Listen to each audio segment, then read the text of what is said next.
morning, good evening, good night. Welcome into another episode of NFT Live on the Web3 Network. Yeah, GIF. I got a haircut, dude. I see you. I had to get rid of the shaggy dog that I had in the back of my hair. Hey, thank you for joining us today on an awesome Tuesday. We're turning it up. We got a lot of things to talk about, including Blur incentive trading. That is going to be the topic of the day, of course. We love to see you guys show up early, so appreciate those. Hash Rhymes, I see you, and a couple other of you that are in here as we just pressed live.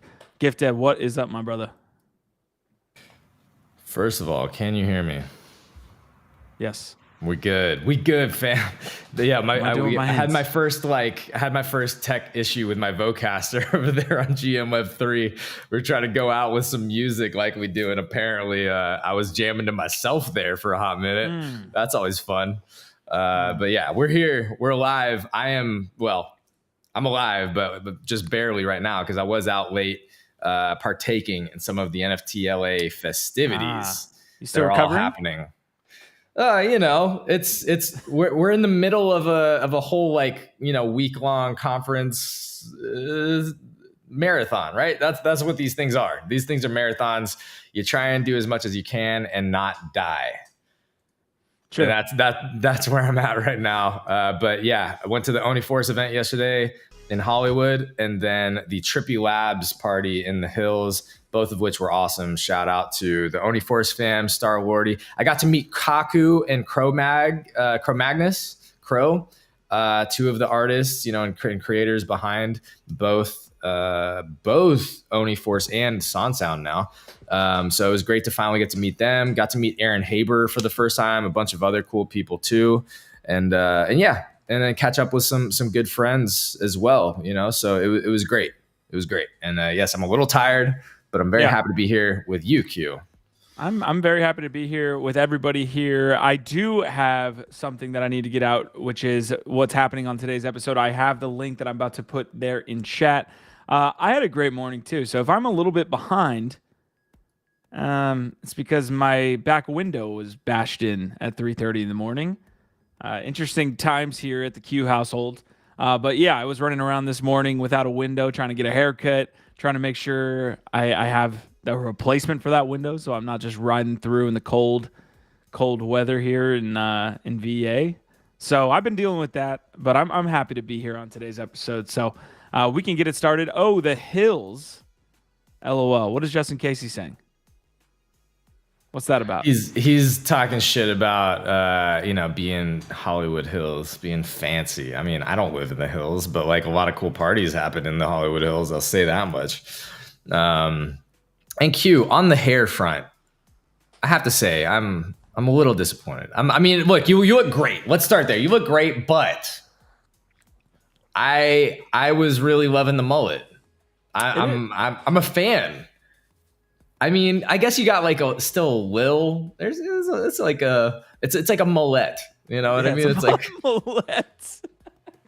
Yes, a mullet. That's what I'm rocking. If anybody wants to know what's happening, to me, that is what's going on. What's happening in Florida? DeSantis is saying that he's introducing legislation here banning CBDCs. Is banning CBDCs good?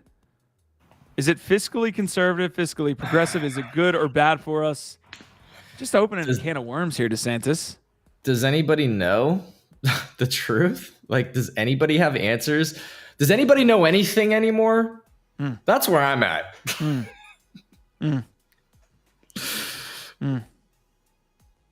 True. So this is what's happening.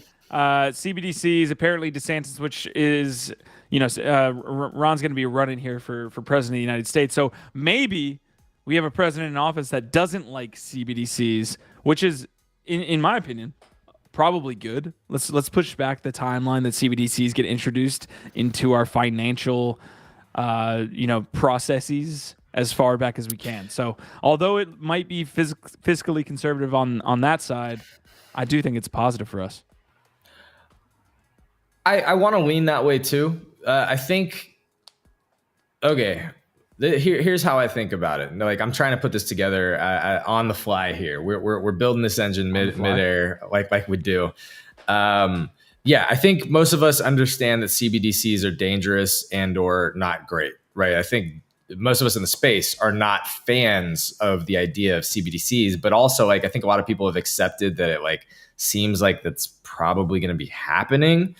So if we could live in a world where we could have our digital currencies, have our decentralized cryptocurrencies without CBDCs, I think that would be the ideal scenario. I don't know that that's realistic still, even with this. Is this just a stunt? Is it going to stop the government from actually having a CBDC? Like, I have questions about all of that. But if there is a movement that is anti-CBDC that could potentially stunt it or slow it down, to your point, Q, does that create a windfall for Bitcoin, ETH, and other decentralized cryptocurrencies, because they can basically get more adoption, build more, and have longer to maybe thrive and grow before a CBDC comes in and maybe hurts them or takes away, So I don't know. I guess that's how I'm thinking about it. Like from a game theory perspective, it's like maybe even if it just slows it down, maybe that is a win for the space. Yeah, I'd love to get a comment here from chat, or if you're listening to us afterwards, definitely leave a chat there in the YouTube comment section and the Twitter replies. Like, what does this mean? Because again, I think the whole industry is a little bit split on what CBDCs mean. Yeah, I mean, it means more digital currency adoption. Is that good for similar or adjacent assets? I don't know. This is also the quote from DeSantis. Okay, what a central bank digital currency is all about is surveilling Americans and controlling Americans. You're opening up major can of worms, and you're handling a central bank huge amounts of power, and they will use that power. So, I mean, that sounds great. That sounds like something I would say, something you would say. It's hard to disagree. It's hard to disagree with a guy when you're speaking like logic like that, right? But it's like, does he actually mean anything he says? Does he actually believe in these ideals that he's spouting? Is he going to actually like do something to help people on these fronts? Or is it all like literally just talking points and buzz, clips and sound bites and shit like that to try and turn the right knobs to get him into the seat of power? Again, it's like who's not jaded about our politics right now and feeling like nobody gives a shit about the people of the country. It's all fucking corporate interests at the end of the day. So I don't know, man. It's hard for me to see any politician that's in one of the two mainstream parties and like be like, yeah, that sounds 100% like it's not. I trust you. Full of shit. Yeah.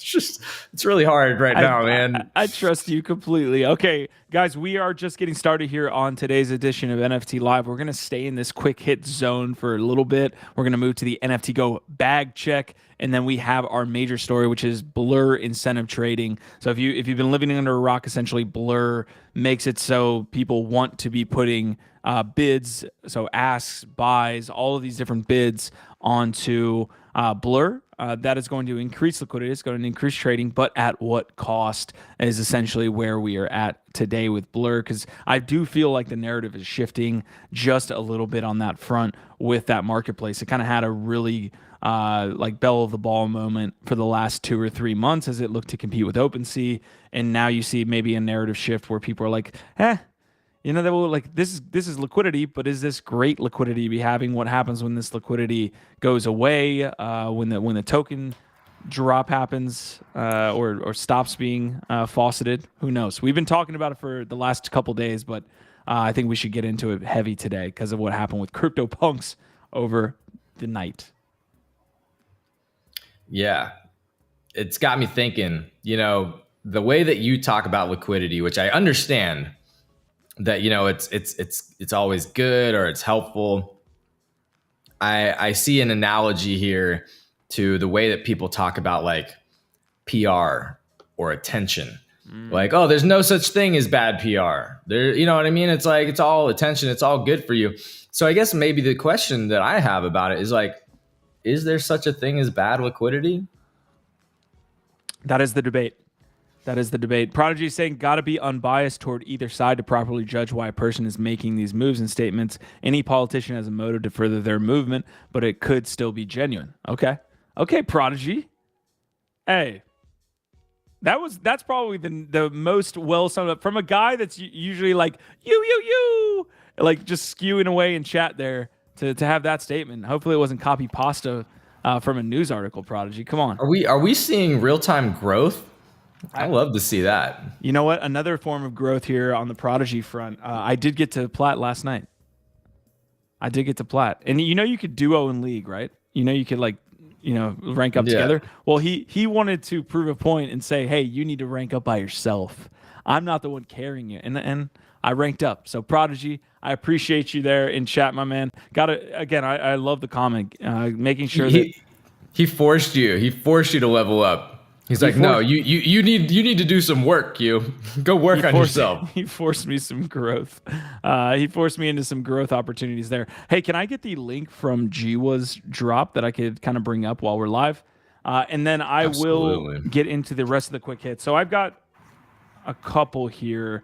So Bitcoin inscriptions, we've been talking about ordinals for a long time. This is just kind of the positive fallout for Bitcoin inscriptions. They reached 500,000. Miners rake in more millions. Bitcoin's inscriptions via the ordinals protocol has surpassed the 500,000 mark, a significant milestone for the tech. Moreover, according to on-chain data, BTC miners have earned an additional 2.6 milli in fees since the growing popularity of inscriptions.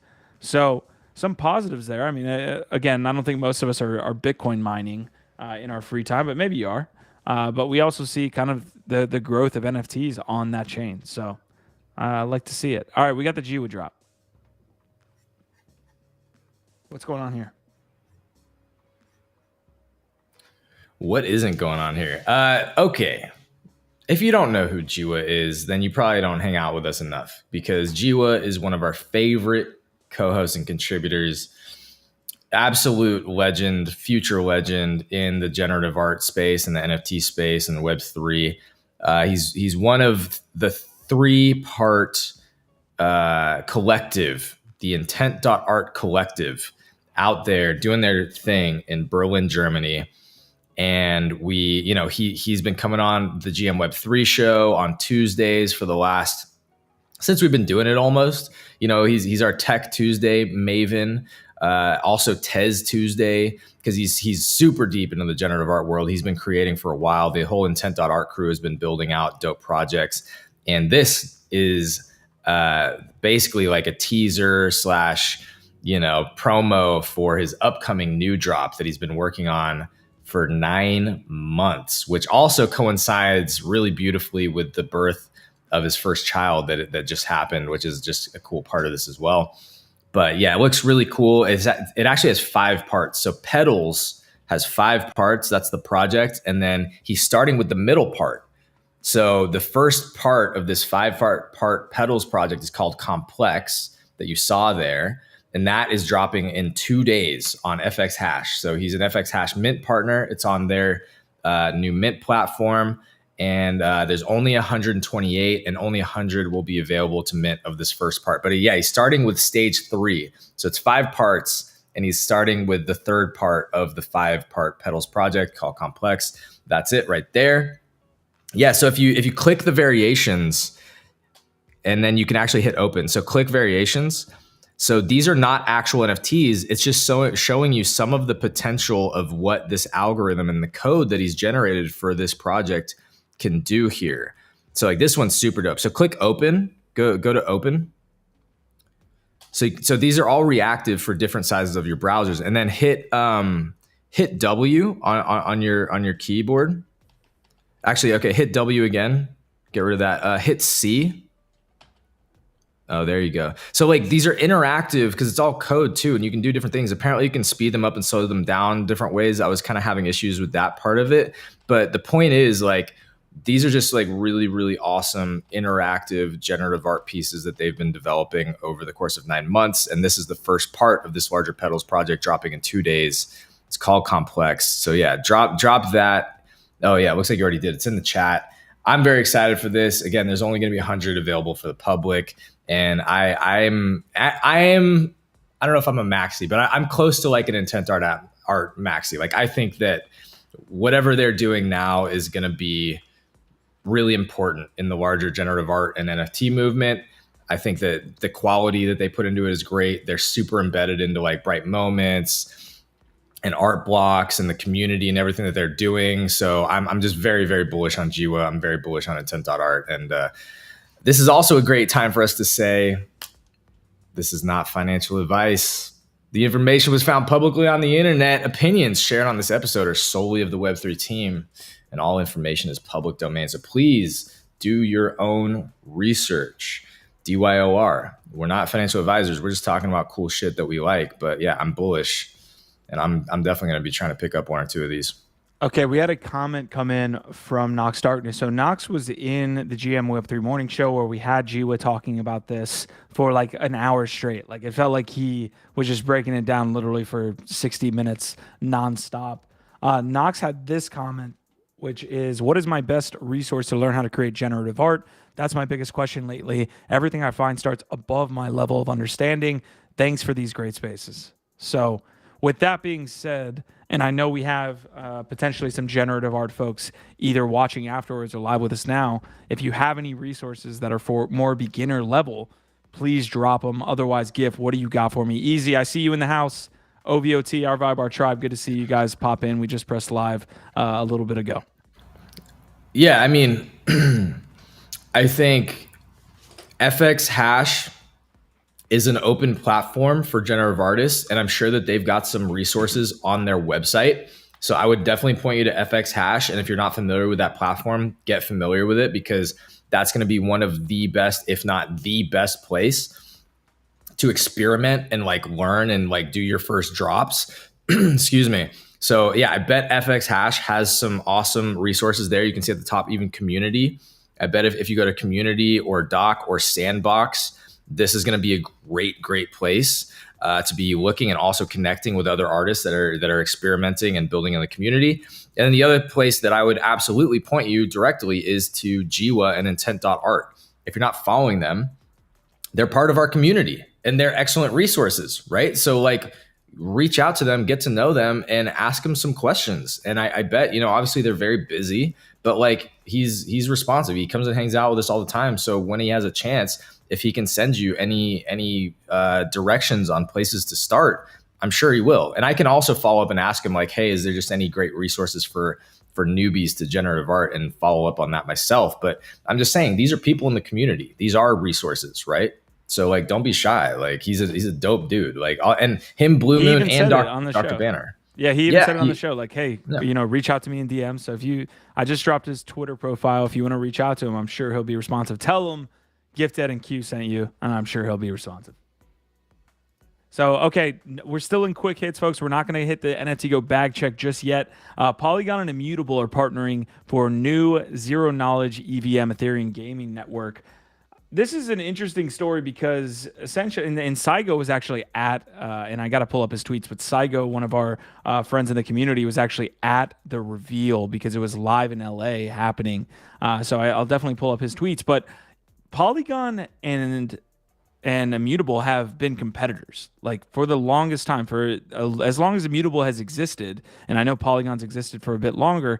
They've been competing to be a gaming blockchain. I know Polygon has wider aspirations. Immutable is much more centered on, hey, we're here to provide scalable gaming for users and to make this a globally adopted sector.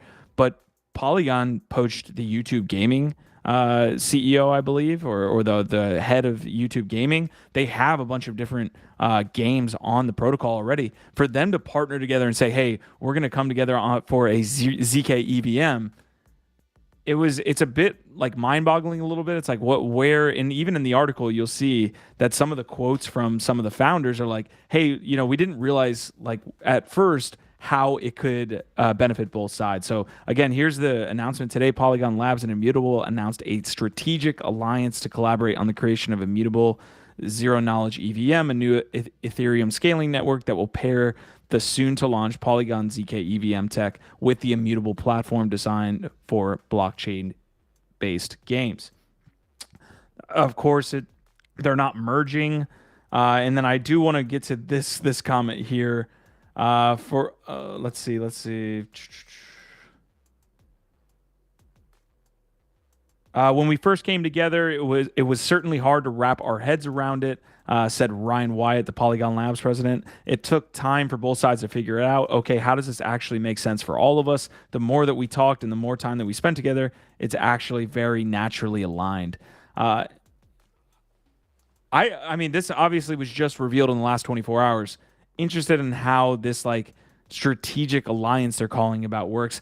This is another powerful piece of being aligned within the Ethereum network because it's not just ETH. If you're building out on an EVM, this network state has just grown exponentially by saying, "Hey, Immutable, we're building over here." I think it's a essentially like what would be looked at as either a side chain, and Polygon is also a side chain. So this is essentially two side chains working together, saying we're going to work together on the tech to benefit this entire EVM ecosystem. So I don't know. What was your first thoughts? Because again, my first thought is, wait, fuck, they're competitors. What are they doing? I'm excited about this. I feel like it's growth. I feel like it's healthy to look for strategic alignment, regardless of like if you're like, oh, we kind of have some similar interests or like similar things that we're doing, and just, dude, there's too much toxic negativity and people like this crabs in the bucket thing of like it's what's the word? There's almost, an economic almost zero like sum game. A free min of another network. It's almost like when you do that. But it's the zero sum game mentality.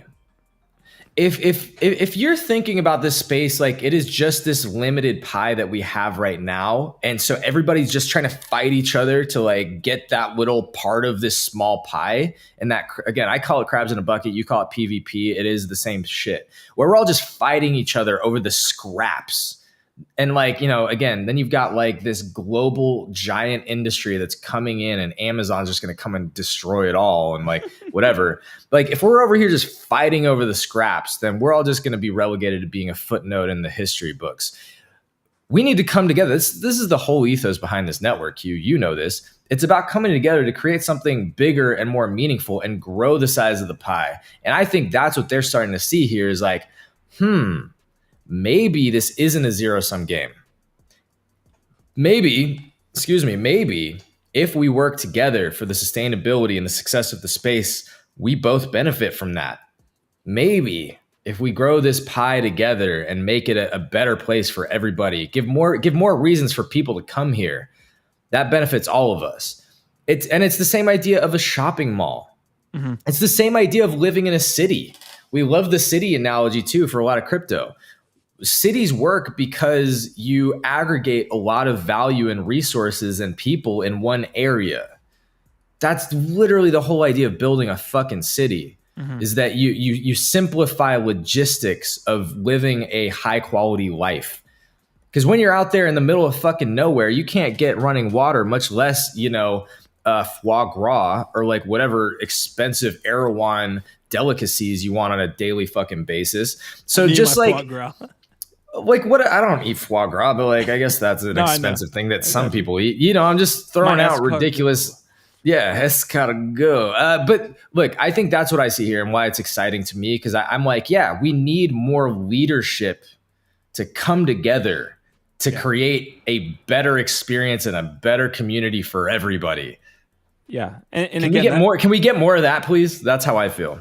Yeah, and it's also Ethereum kind of again. This is specifically towards an Ethereum-based, like within their realm, essentially, within their ecosystem, within their universe. This is two projects coming together and saying, hey, we're going to continuously build out what is this like robust and now even more robust connection between Ethereum, Polygon, Immutable, and all of the other chains that are associated. So like a Solana, therefore, and these other layer ones that are siloed are not going to do as well in that environment. If this is the way that it's going to be, where Ethereum, Immutable, and Polygon and other chains are going to continuously, gain the exponential effects of being tied in together, like you're saying. Well, and also think about it from the other side of it. It's like, can we even have the vision of the metaverse or like the gaming, Web3 gaming world that we all want, with this like interoperability where you've got assets that you can just move from, virtual world to virtual world or experience to experience? Can we even have that if they're all just focusing on beating each other. Yeah. You know what I mean? It's like, we're never going to get to where we all are trying to go if that's the mentality. So again, to see that mentality maybe shifting at the higher levels of leadership and starting to think together on how do we make this a great experience. Yeah, I'm excited about that. Hey, so we've also seen this movement here with Amazon, right? Like you mentioned Amazon. You think maybe Immutable didn't see this? You think maybe Polygon and their gaming like heads didn't see this and be like, we better kind of form together before, again, these larger players come in and kind of cannibalize the market. And so my question then becomes, is it already too late? Were you too short-sighted and small-minded for too long? Yeah. Is it too late for us to actually be a meaningful, bigger thing? It's a fair question, right? But I obviously think not. I think that what we're building here matters and will matter more as the space continues to grow, if we can stay consistent. Okay, so Left Action House is staying consistent on absolutely obliterating Akon's name here. Do not slander Akon, a 2000s icon. In my chat here, Left Action House, he's saying, whatever happened to the crypto city? Some rapper was selling it a few years back. Acorn was his name. I think Akon is still doing some things in Africa, trying to build up. I don't know what city essentially he was doing this in, but he did launch like a social token that was essentially supposed to act as like currency in this like real like African city. We got to check in on Akon, see what he's doing with that. Marty McFly saying CBDCs equal end of the world, fight it until the end. I generally agree. And then Prodigy saying, what about art like that? So generative art, but it dances to whatever song you plug into. Would be sick as like backgrounds at a party or stream that move to the beat of any song you plug into. What do y'all think? So I am sure if that doesn't already exist within the like NFT generative art world, that is a function that is coming. You know what I mean? Because like if you can just program a certain code snippet that allows you on certain, interfaces to like plug in a musical input, then it's just like, yeah, it seems like an obvious win that, again, all you have to do is find the right code snippet, in my opinion, to make that work. So again, I would be surprised if it doesn't already exist. But if not, like, yeah, I'm sure somebody's working on it or wanting to make that happen. It's a great idea. All right, if you woke up today, markets were green for the majority of this morning. Still kind of green here as we start. What's that one shooting up? XRP. Whoa. Oh, God. That's a lagging indicator. We might already be out of this bull market. XRP and all these old school tokens pumping is lagging indicators, folks. ApeCoin kind of staying flat, but the point being, what's happening now in the broader markets we've been covering for the last week and a half since SVB decided they were gonna go under and be over leveraged and all that stuff. What's happening now is most people are waiting here and wondering if the Fed is going to turn on the printer. So essentially, we've been kind of ravaged, or a lot of people have been ravaged by what's been happening with FTX, with let's see, the rising interest rates. Let's add in SVB, the second biggest bailout in U.S. history. A lot of negative things happening, right? Some people are debating whether the SVB scenario is a black swan event. It seems to be relatively isolated, but then you have Credit Suisse as well. Getting like all of these things are happening.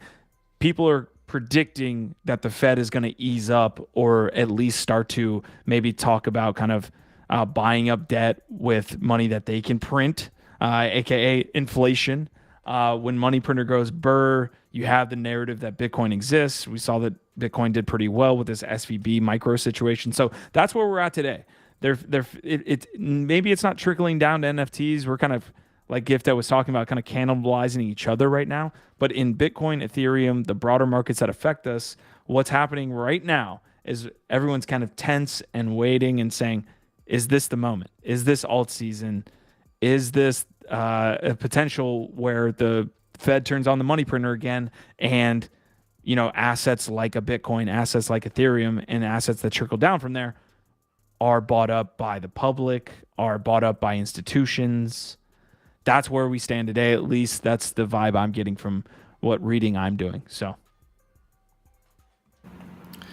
Nox Darkness saying there's NFTs launching on XRP.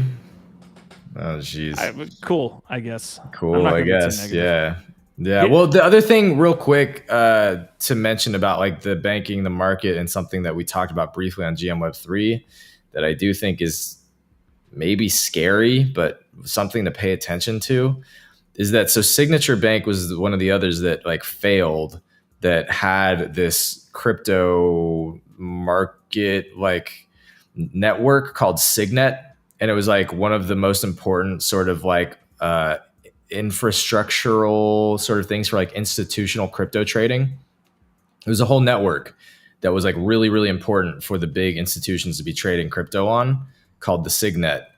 And Signature Bank was acquired, sold off, but they would not let any of the digital assets be sold. The FDIC, who I guess was running this, this insolvency and the sale of Signature Bank, literally would not let any of their digital assets be sold and actually kept the Signet.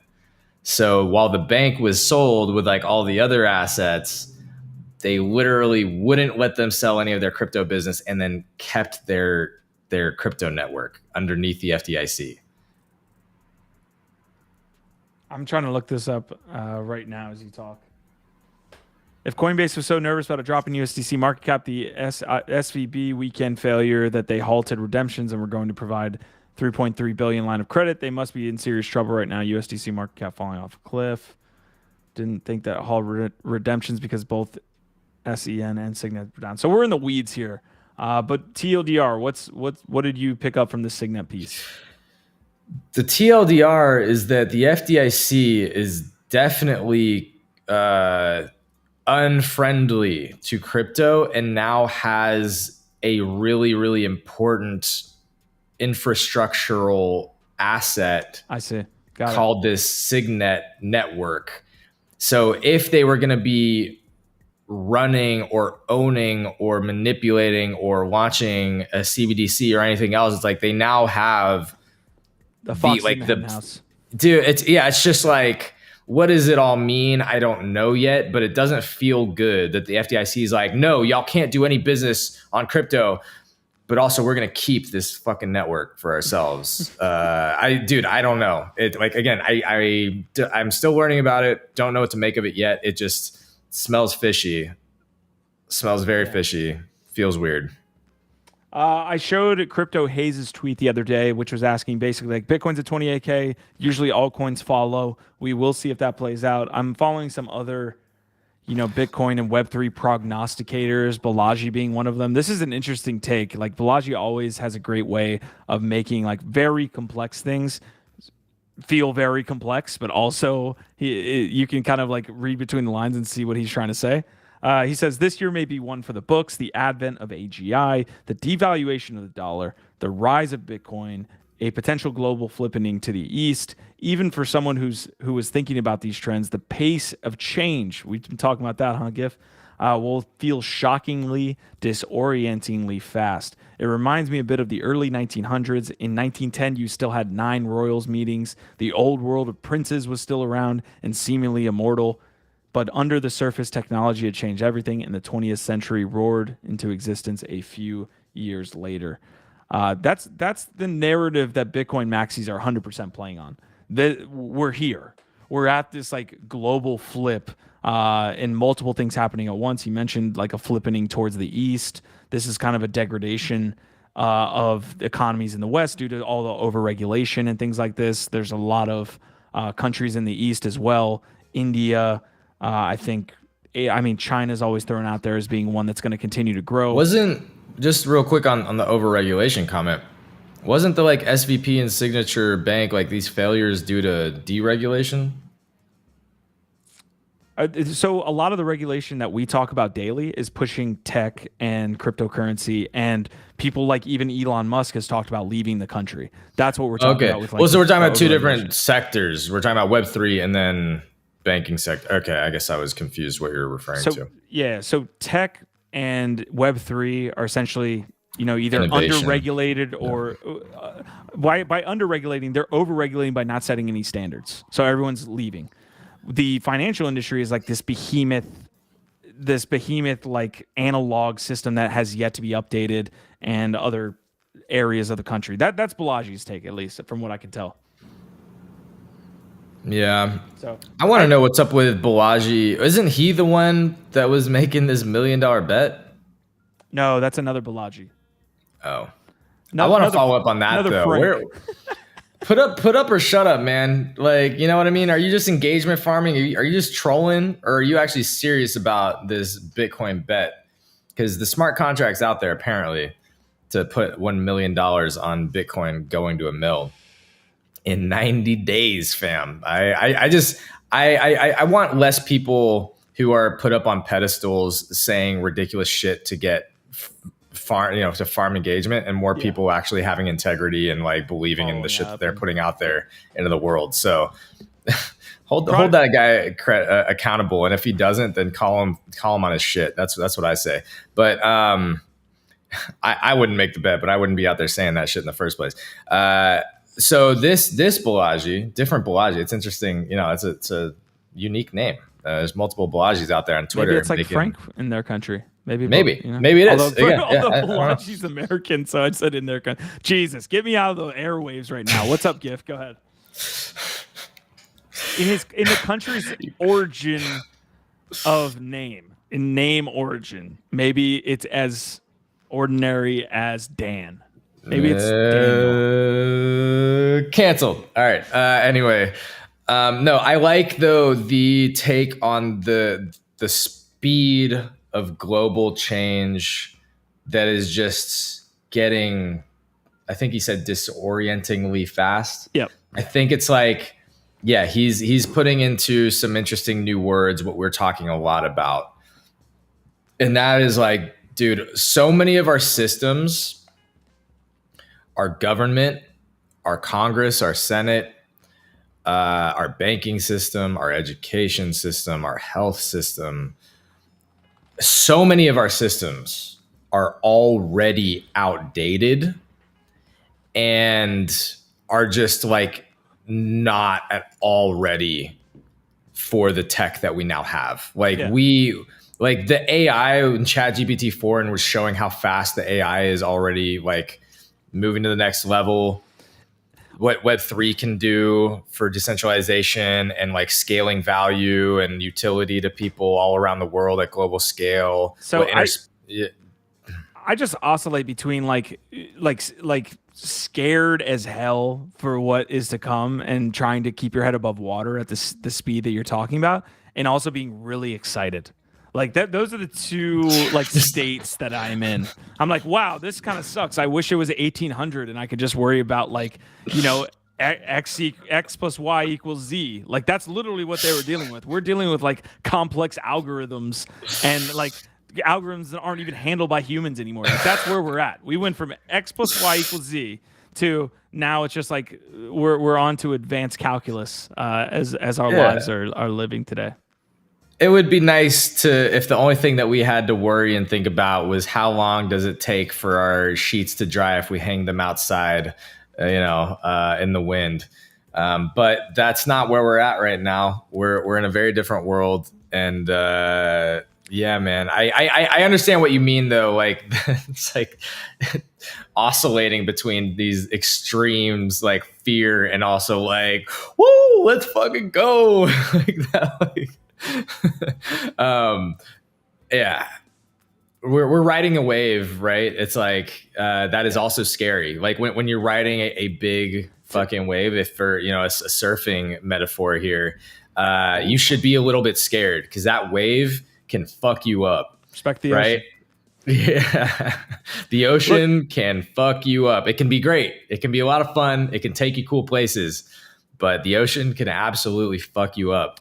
So I don't know, man. That's why we're here trying to create the highest quality editorial, education, and entertainment content that we can.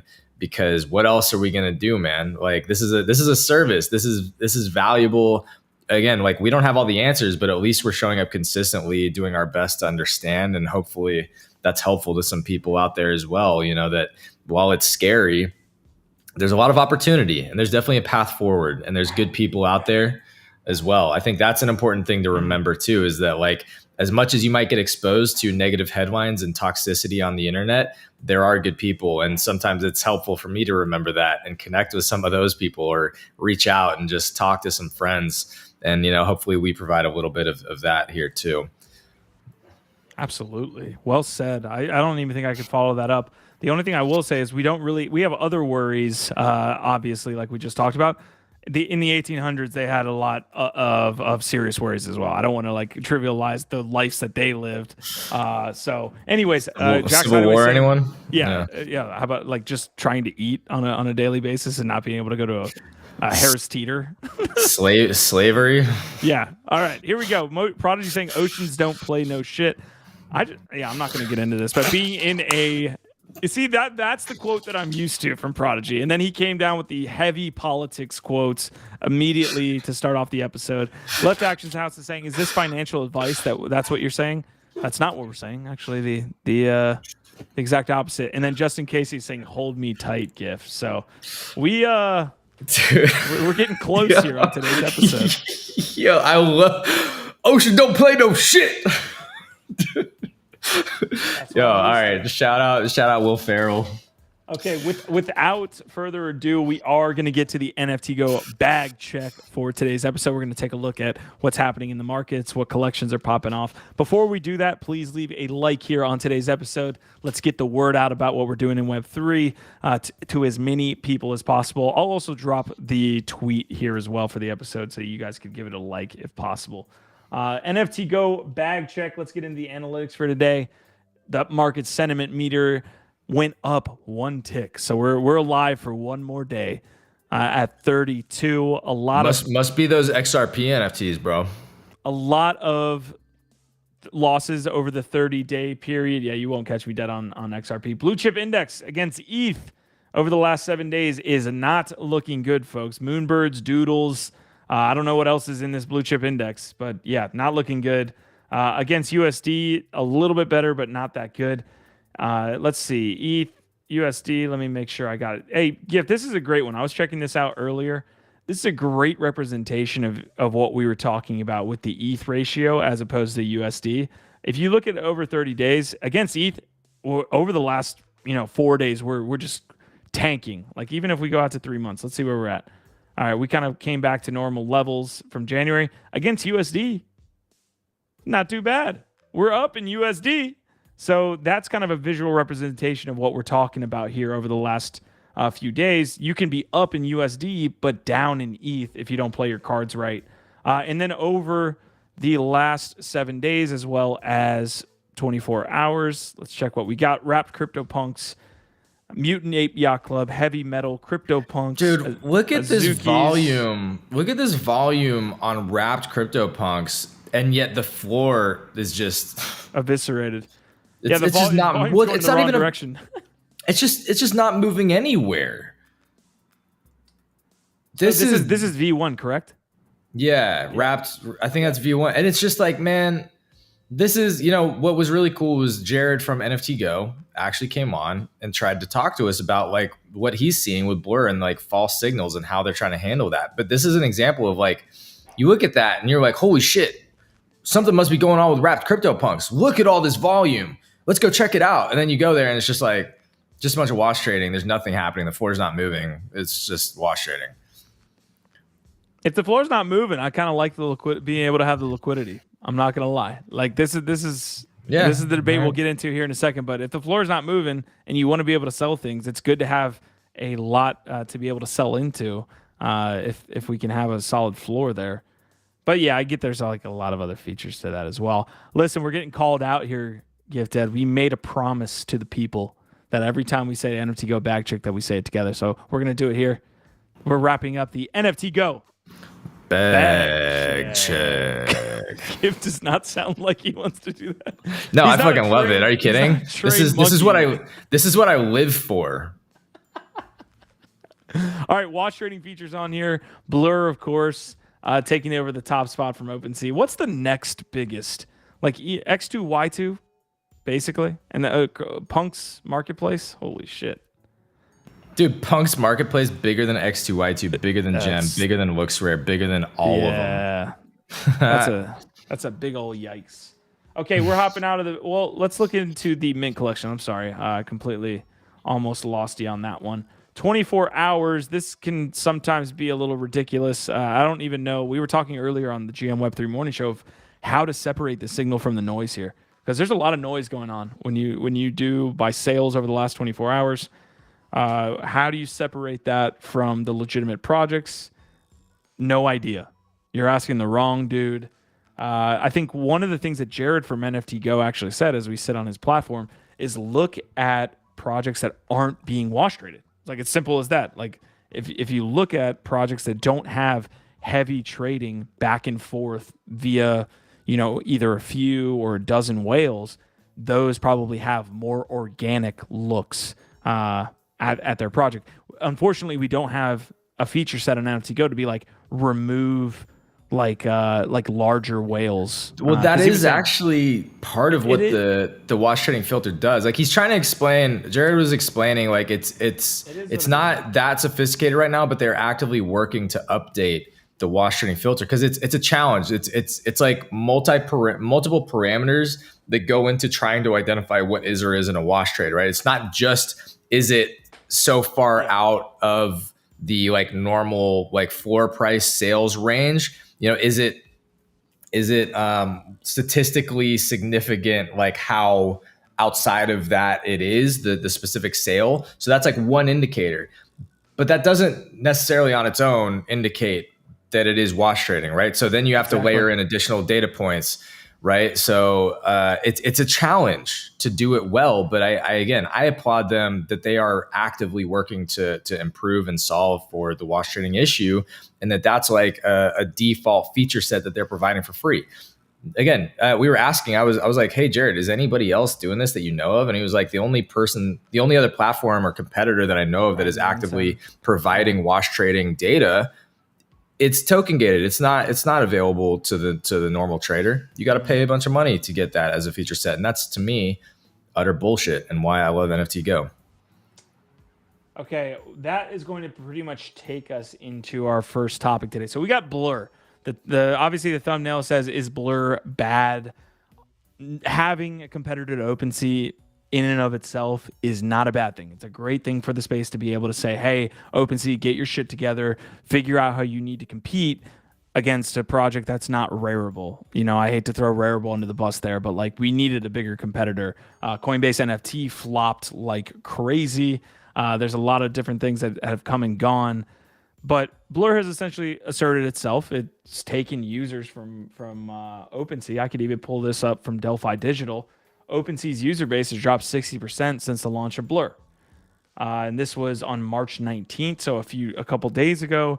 Traders likely migrating from OpenSea to Blur due to airdrop incentives. Weekly NFT trader count on select NFT marketplaces. You can see at its height, at least in the past year and a half, it had 250,000 users in January and has since fallen off a cliff. There's really no other marketplace here to even speak of other than, what is this, Gem? Yeah, so Gem, which was acquired by who?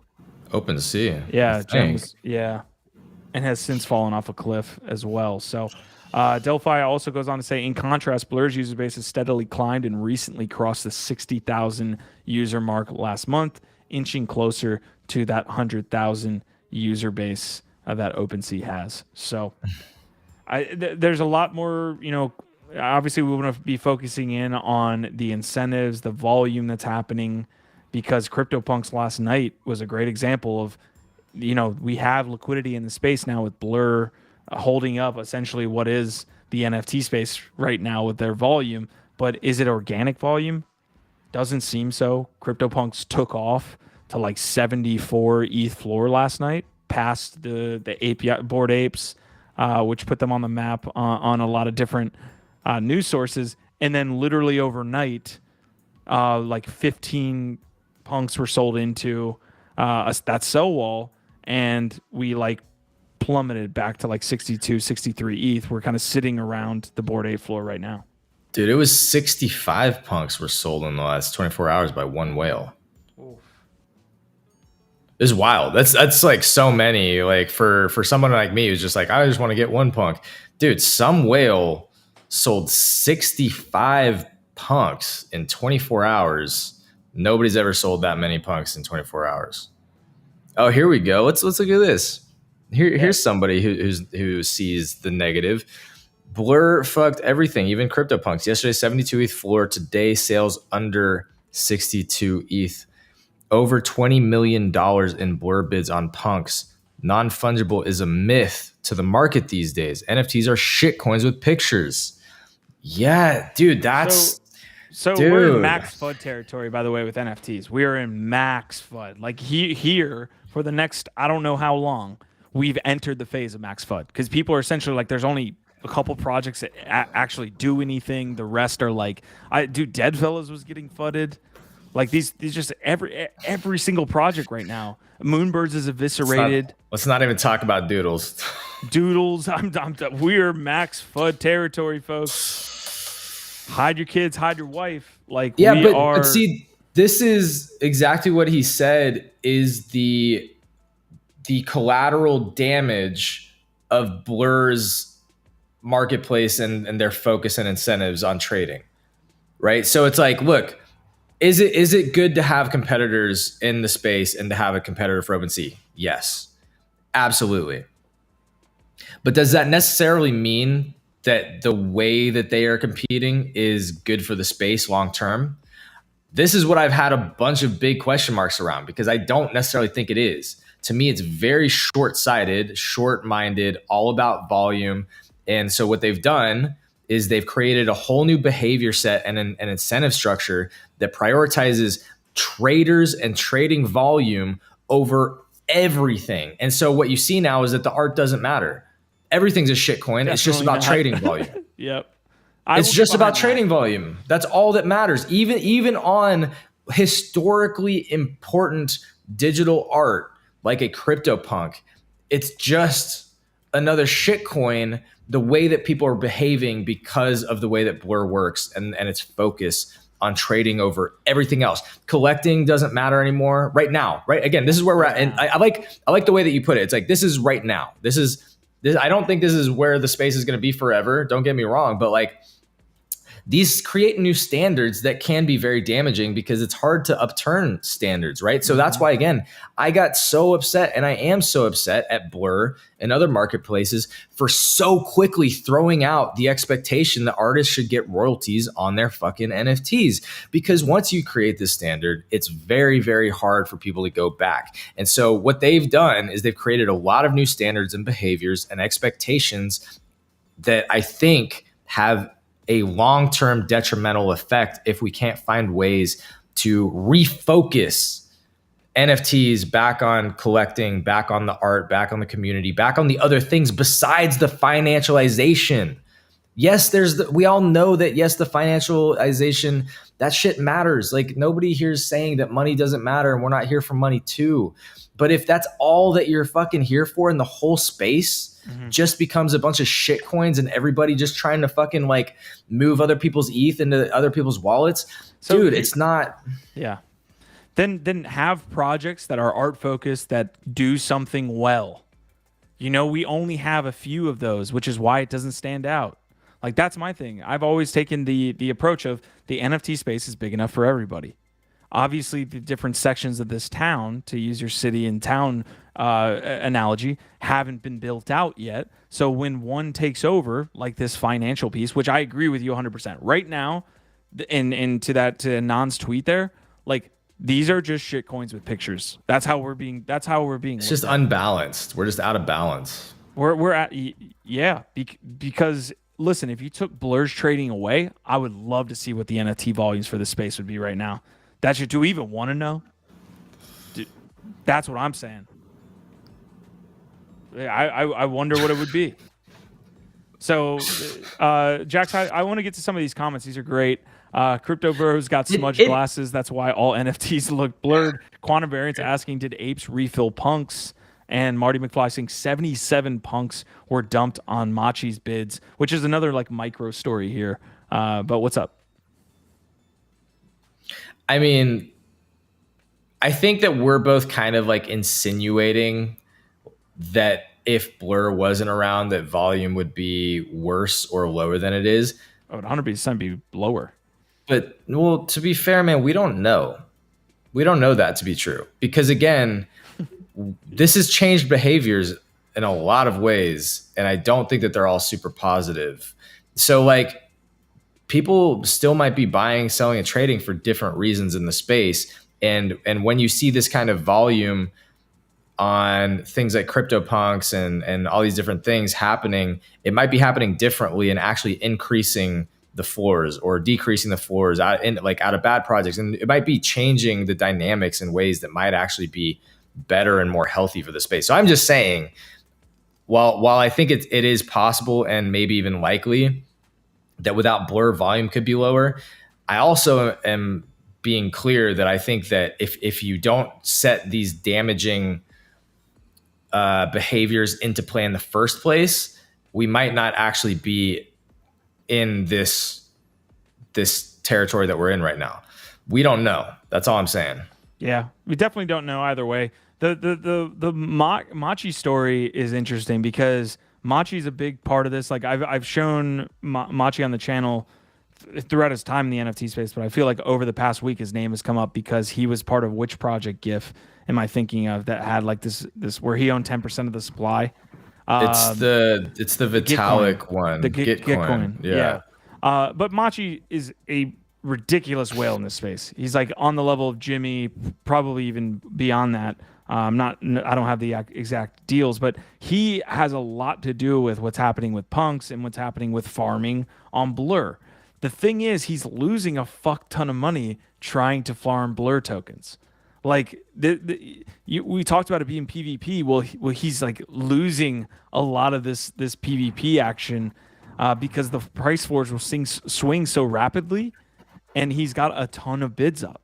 You know, like he's got a ton of bids out there. So essentially, what he's doing is saying, "Hey, I will buy these punks from you, and I will set this price floor, and everybody's selling into it." And then that price where he set the bid line was like 72 ETH. Everybody's selling into it, and it goes to like 64. Now he's down money, you know. And the only way to offset that is through the Blur token, which is dropping in price.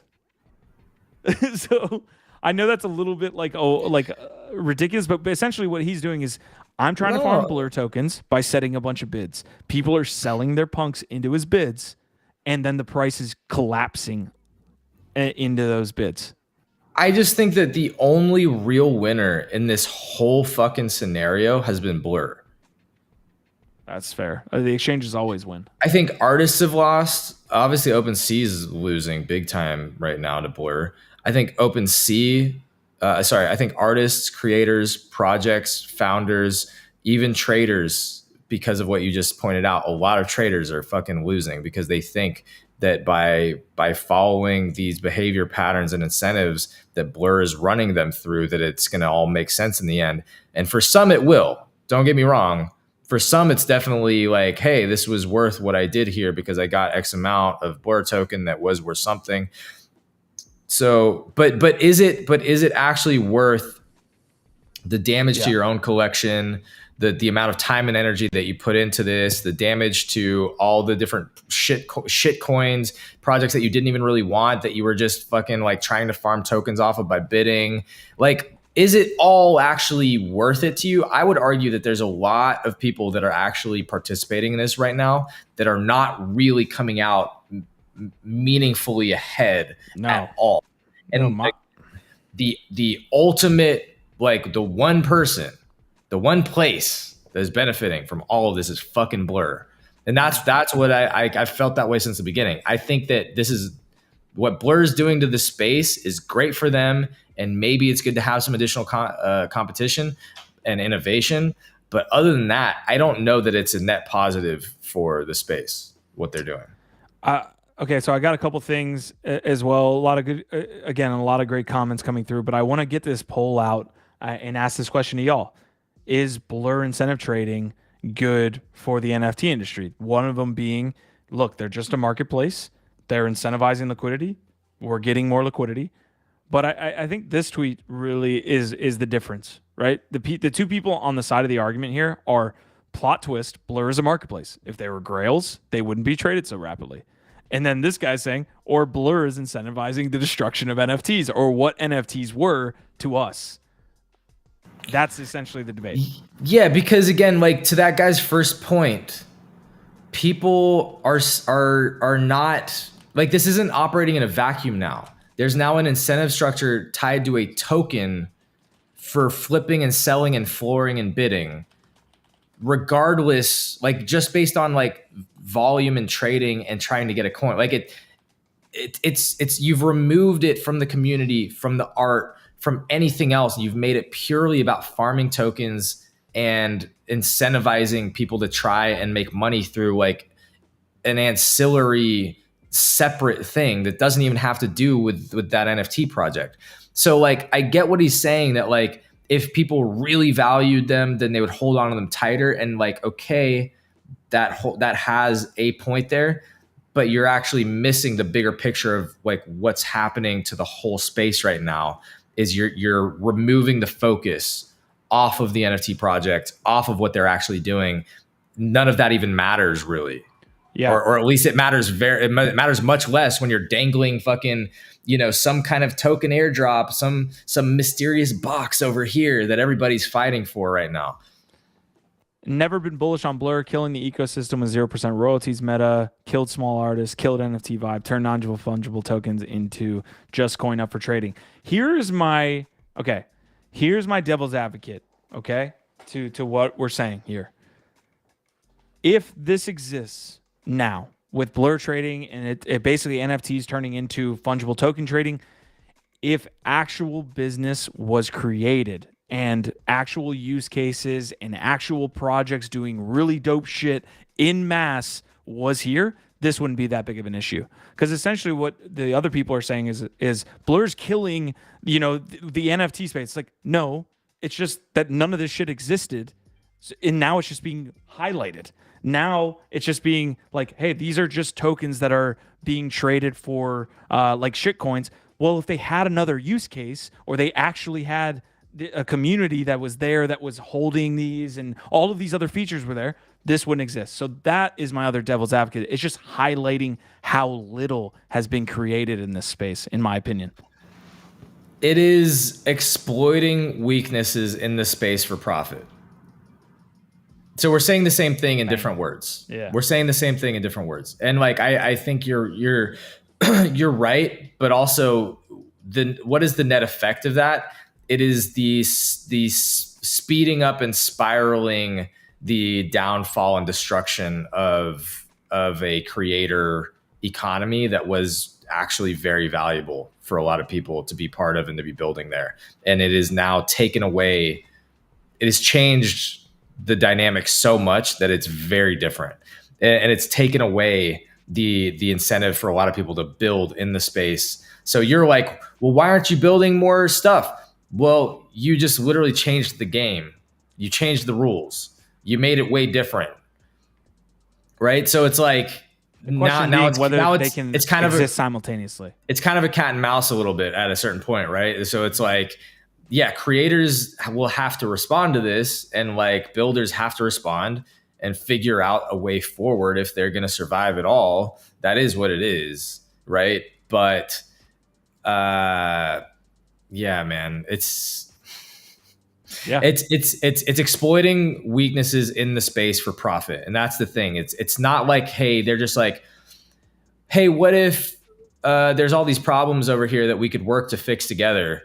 It's like, no, like the NFT market's at a weak place right now. It's still really new, and a lot of projects haven't really figured out their thing. And we can make a lot of money if we incentivize people to just dump them all. Yeah. Right. So it's like NFTs have become shitcoins with pictures. That's yeah. They become fungible tokens with fucking pictures. And again, I think this is just where we're at right now. I think it's also a larger function of the macro, right? So where we're at right now in this, deep into the first. I also, again, I've been thinking about this a lot. I'm going to keep thinking about it, but I want to try and contextualize things this way as much as I can to see how much this makes sense. I think it does though. And that is that, because again, this is part of what Blur is capitalizing on. This is the first ever NFT winter.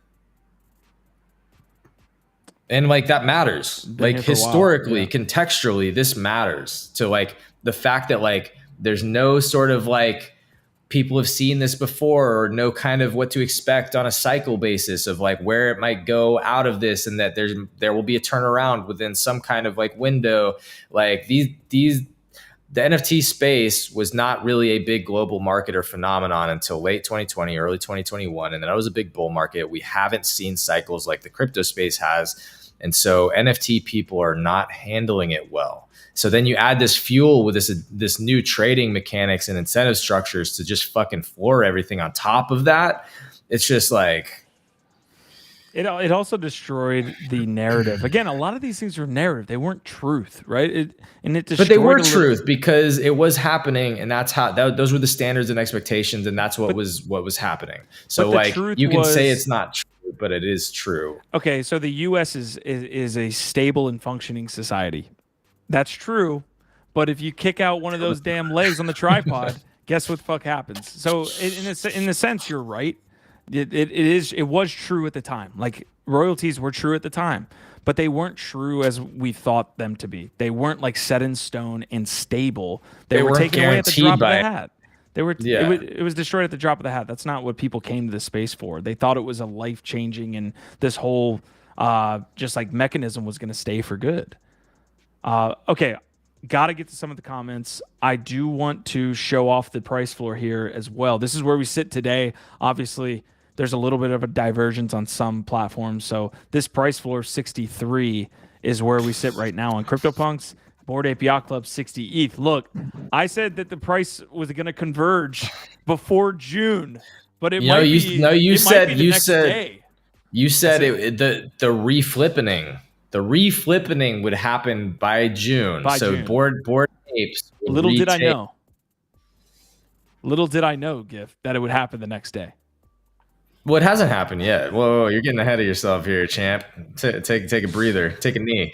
But so, like, Giff, question for you: what do regular day-to-day projects do to stand out and not be considered in the FUD area of where we exist today? I know that's like it's a very general question. I think. It's like how does a project find success? But this is from Prodigy. What do you got? This is what do regular day? Yeah. Okay. Great question. And I've got all the answers. So you asked the perfect person. Look, this is a very complicated thing. And my honest, like my initial honest reaction to it is like, there's fucking like right now in this current moment, there's like nothing you can do to escape the FUD. It's like so bad. I think there's very few projects right now that are holding a floor.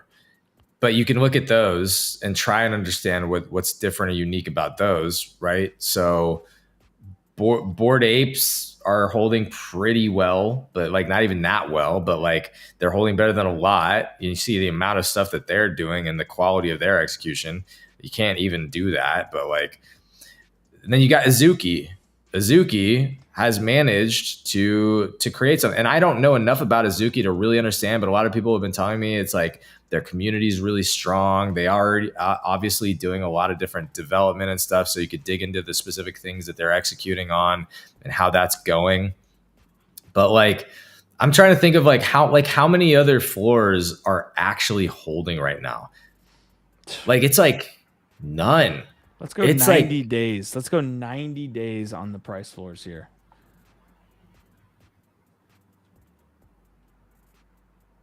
So CloneX down 37% in 90 days. Let's see. Dude, Chromie Squiggles is falling below 10 ETH. They can't be 20% drop only. Decentraland Land 0.79. Let's see. Moonbirds is down 50% in 90 days. Obviously, there was some micro stuff. Doodle's down 50%. 43. Yeah. I mean, VCon, like even V Friends are down, but at least they're kind of holding, right? Where's Gary like, V in all this? I know VCon's Nouns, like only 10% down. Like I think the the DAOs, the ones with DAOs are keeping the community super engaged, giving them a lot of building, creating a lot of stuff. I think again, the DAO. Okay, let me say this. Jesus Christ. Wasn't So this yeah, at 100 ETH at one point? Wasn't Proof Pass at 100 dude, ETH? it was definitely like crazy high at one point for sure.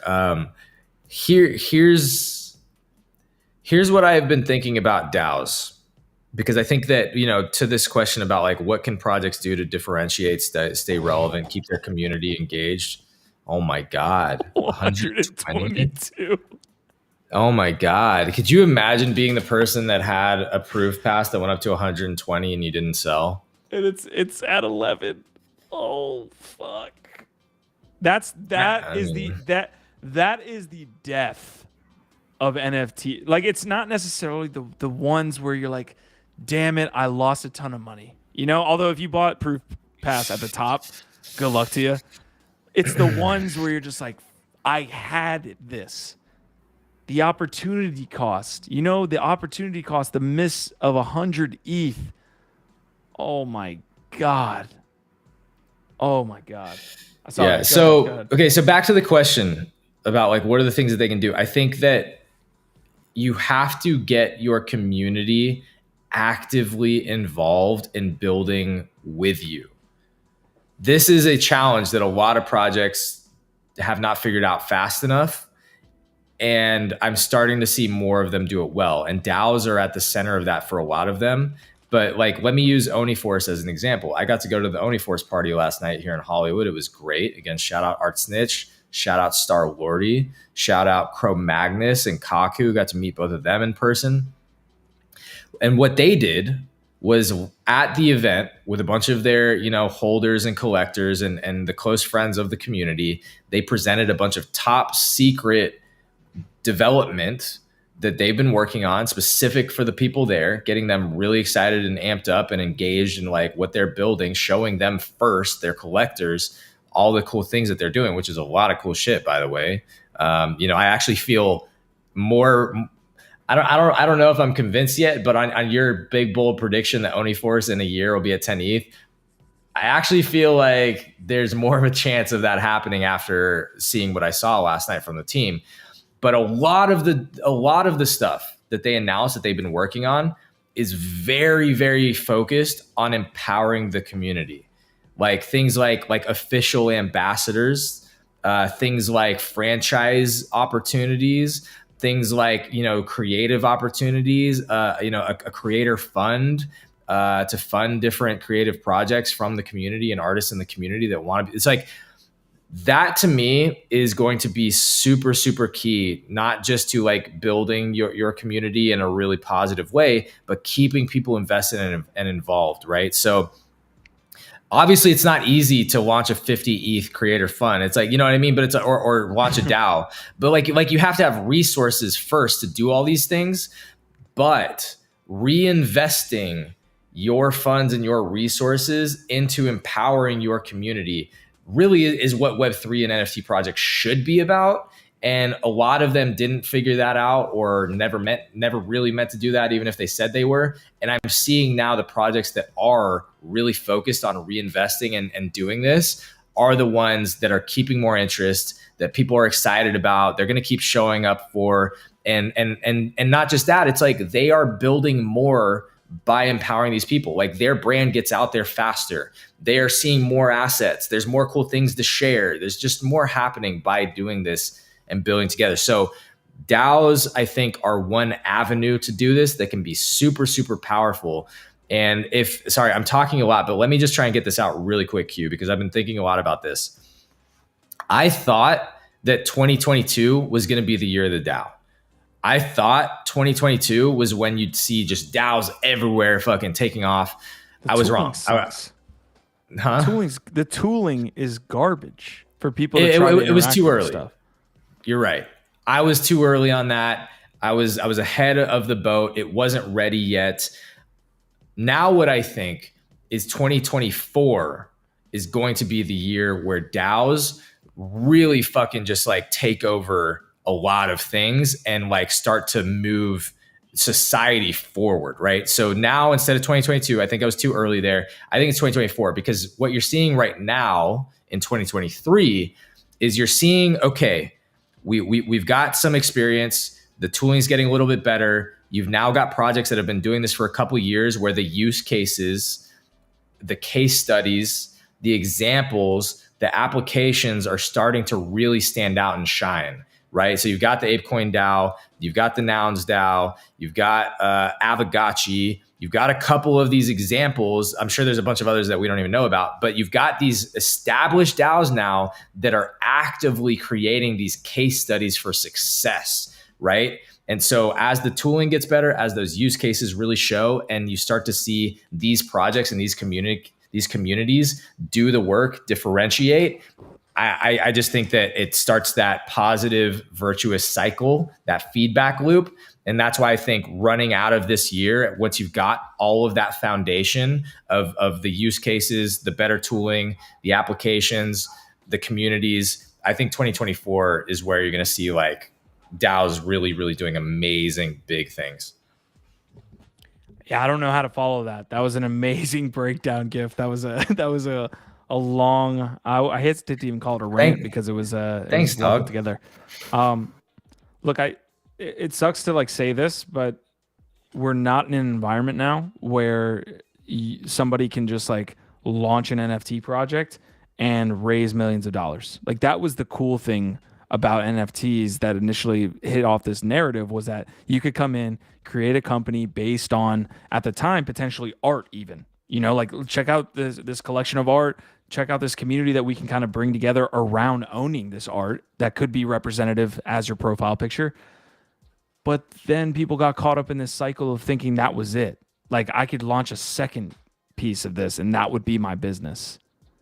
Like instead of thinking about, okay, how can we generate sustainable revenue? That's why gaming companies are something that we're super bullish on, because it's been shown that you can have digital assets in these games and generate revenue from your users. So there's this window in time, and DAO's dealt with it too, of like, okay, we raised $5 million. What the fuck do we do now? And let's spend all this money on community initiatives, but they don't lead to anything. And then the DAO ends up like dying, or their fund ends up going dry because they spent $1 million on a cool ass party at a conference and lavishly spending and trying to get people. We're just in this spot where it's super. I love the term you used about Blur, be like glaringly showing the what did you use, like the gaps of our industry right now, because that's what the whole bear market is doing to this industry. Weaknesses. Yeah, the gaps or weaknesses, whatever have you. Like the weakness of this industry right now is being highlighted in the bear. You don't have people speculating on your art. You don't have people speculating on your project and not wanting to get involved in your community, but just trying to buy, sell, and flip. What you have here is no liquidity. So you have to have a revenue model, buddy. You know, you have to have a fucking cool ass game. You have to have a cool ass tool. You have to have a cool ass like something. You can't just exist on these secondary or third drops that are happening. Investment DAOs are a great opportunity too. Like the ability to pool. This is not financial advice, but the ability to work together as a community, as a large community potentially. I don't know the regulations around that, but that's a way to have revenue for a company. You know, I don't necessarily, you know, it's a little bit speculative. Clearly, it's not like as sustainable as selling a physical product. But if you could be an investment DAO that year over year returns a certain amount, there's your revenue stream. You know. Yeah. Well, and so you're hitting on the other part that I was wanting to bring into this too, which is diversifying the revenue streams. That's like a must. So for like, what do collections have to do to like differentiate? It's more like at that point, what do they have to do to survive? Right. So if you don't have a treasury and a DAO and like resources and active, like, you know, sales coming from your NFTs, you have to find what are the other revenue streams? How are you generating the resources to keep putting into the project, and again, reinvesting that into empowering your community. So yeah, what that looks like can look a lot of different ways. But some things that definitely make sense for a lot of NFT projects to be looking at is things like physical merch and products, and building out your IP both into content, and like content partnerships, but also the product world. So actually, you know what? I don't know that much about Apocalyptic Apes, but I met the founder, Fiddy.eth, or I think that's it, Fiddy ETH. I met him at ZHovac's launch. Shout out to ZHovac. Big love to you. Awesome. That was another awesome event that I did here in NFT LA, the launch of Z Labs, which is the tech side of what she's doing with her project. But I met Fiddy, and he told me a little bit about Apocalyptic Apes. And I got to sample some of the products that they're making. They're making like really nice, high quality, like consumables, like cookies and like cookie dough bites, like chocolate covered cookie dough bites. These are like high quality, like vegan, all organic. And the packaging looks super fucking dope. Like it's got the apes and it's just like looks badass. And they've got distribution across like, places like Whole Foods. Like they've got in-store distro already in all these different places. So it's like, that also creates a revenue stream. So it's like marketing and revenue. You know what I mean? So I think that the product side of things is somewhere that I'm very excited to see NFTs start to get more heavily into. Oh yeah, and then I was at the Champ Medici party in the hills, and they had board tacos, and there's let me go grab this real quick. All right.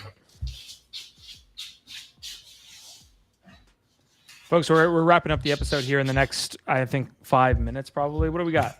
Here's an example of like a really nice, package. This is a pre-roll. So rosin holes, Cali X, we got board hash. That's the name of it. I don't know if you can see that, board hash. Yeah, I see it. But so they're creating like super high quality pre-rolls to go into all types of stores and dispensaries. So it's like I think that like projects that can figure out product pipeline and a market fit and get the distribution going, I think are going to differentiate themselves. Because also, again, that can create revenue as well as branding and all that. So I'm excited to see more products. You know who ended up, I don't know if they did this on purpose, but you know who ended up being really giga-brained about this whole thing is Nouns DAO.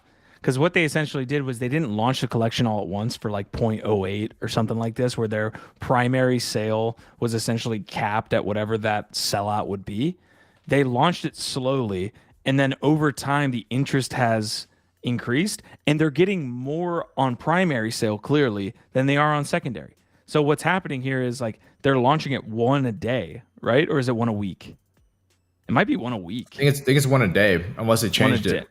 Okay, so maybe it's one a day. And then they're like Lil Nouns. Lil Nouns is like every 15 or 20 minutes or something like that. 20 minutes. But what are they going for? Like 50? I don't know what they're going for. Let's pull it up. I haven't checked out recently. So when they started, they were going for anywhere between like 50 to 100 ETH. Yeah, and they would get this every day. And so what they've essentially been able to do is, instead of again launching that 10,000 collection on a single day, they just said, we're going to launch this 10,000 collection over the course of 10,000 days or whatever the hell it is.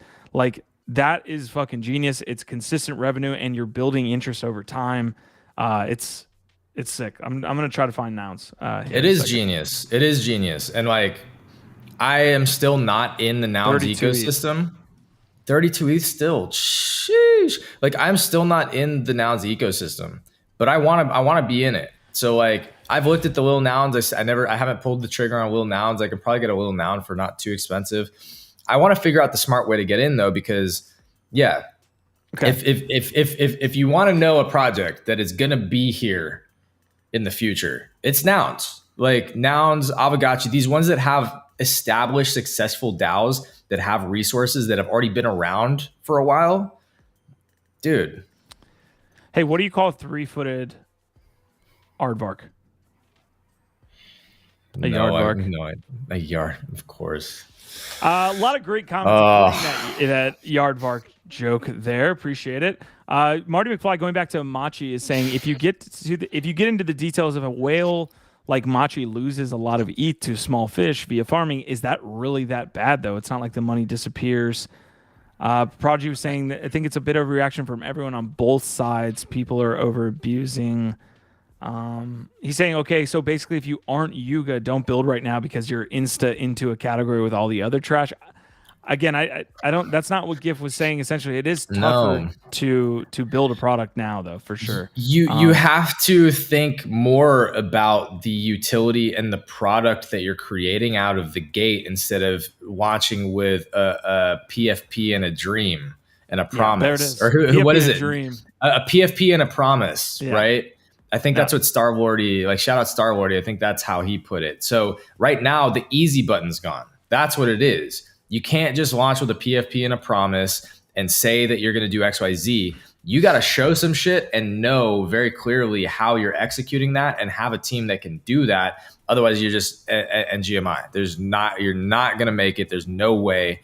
And so whether that's through securing partnerships and funding earlier on or actually putting in the work to create a unique product and product market fit and prove that out earlier, you can still launch. It's just different. It's not easy. Okay. We do have to end the episode here. We appreciate you guys showing up today throughout the entire piece. We do have one last piece of news, so we're not like leaving this second, but we do have to wrap up the episode. Like Gifted is motioning, please leave a like on today's episode. Get down there, please, right now. Before we go any further, you must do this. ApeCoin DAO, Nouns DAO, Fingerprints DAO, Squiggle DAO have all worked really well. There are examples of DAOs doing really well, but they need to be extremely well capitalized, and they need to have, some of those existed in launch with great timing, which is another feature of great business. You have to have good timing with business, but a lot of those, like ApeCoin DAO, for example, it can't just be replicated, right? You can't just replicate Bored Ape Yacht Club. They're a little bit of the exception, not the rule at this point. See, and that's actually a really interesting point you just made, Q. I don't know if you're actually like smart enough to realize what a great point that is, or if you just got lucky here. No, I'm not smart enough to do it. I kid. Definitely I jest. Not. Follow this man on Twitter, Nifty Q, if you don't already. He's got some hot takes. They're always valuable, always great.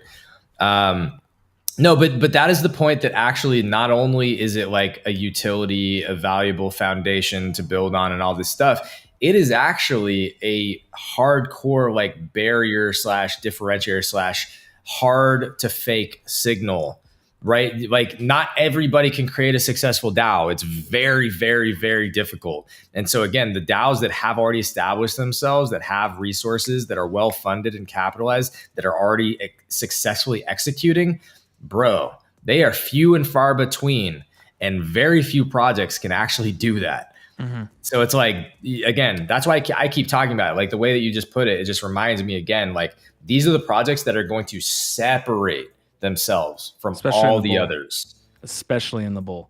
Okay.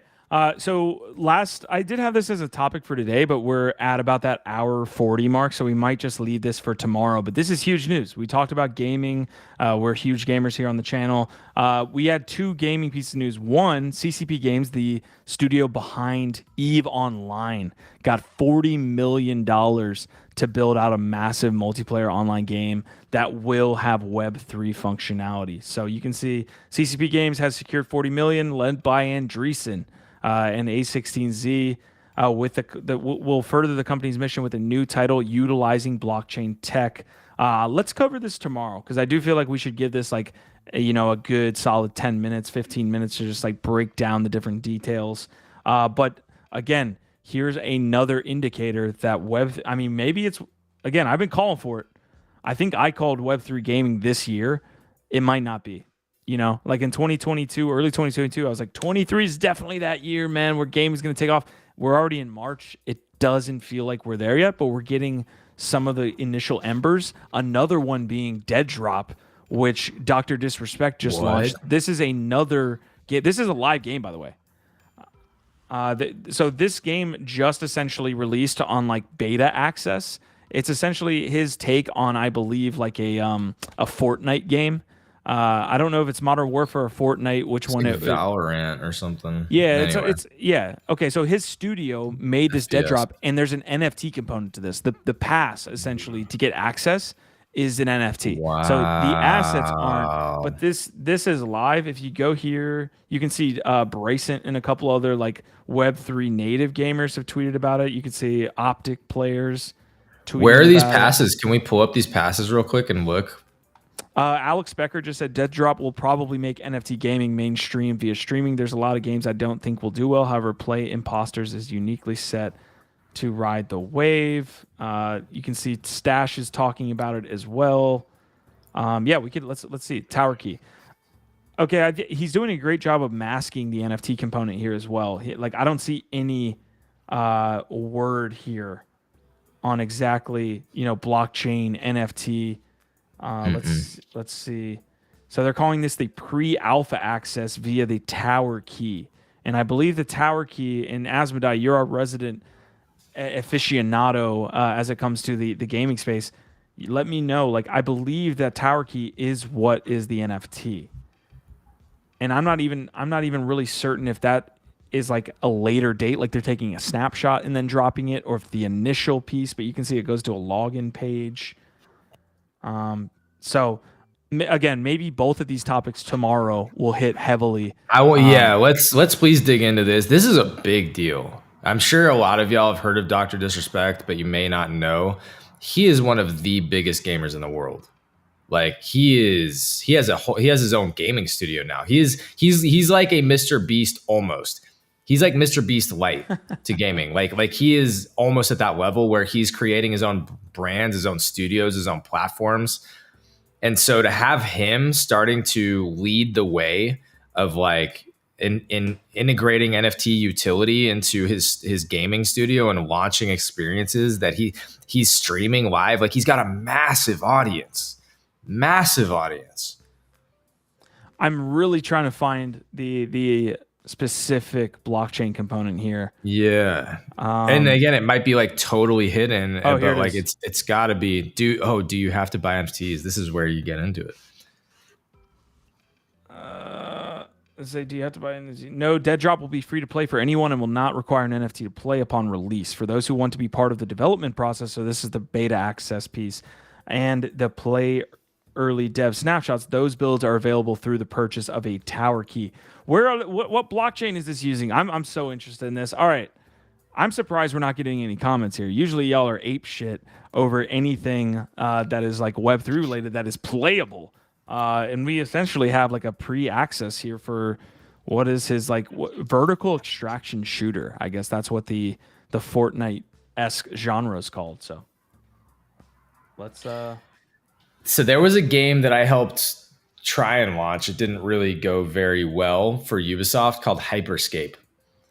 And it reminds me of that actually. And it'll be really interesting to see how successful he is with this, because if you know it's going to be crazy, Q, if he can successfully launch a game this way that is basically like this sort of like vertical extraction shooter style game, launch it himself on his own studio and do it with NFTs, and Ubisoft could not successfully launch a similar game with all of their resources, that's going to be it's because they don't understand. It's going to be a watershed moment. Yeah. No, like literally it is going to be like as big as when Netflix launched a, like House of Cards and literally changed the whole entertainment industry around, and like how production was made, how people thought about producing TV and film, where people were actually going for the highest quality shit. Dude, if he can successfully launch a game this way by himself, with his own studio, without needing Ubisoft, without needing Electronic Arts or any of these big publishers.